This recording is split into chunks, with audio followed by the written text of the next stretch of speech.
Birinci bölüm ritme 2 tane dum ile başlıyoruz. Dum, dum, ardından 2 tane ka. Ka, ka. Böylece ilk şekil tamamen şöyle olur. Dum, dum, ka, ka. Dum, dum, ka, ka. Dum darbukanın ortasında sağ elle, ka ise sol elle çıkarılan ince ve net sestir. Devamında ritim şöyle gelir. Dum, kaka.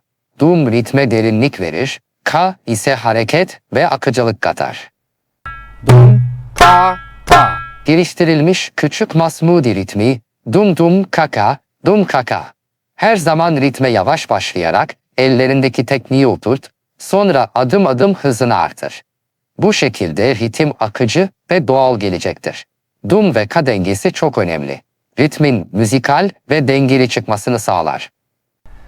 Dum, dum, ka, ka. Dum, ka, ka. Es, dum, dum, ka, ka. Dum, ka, ka. Es.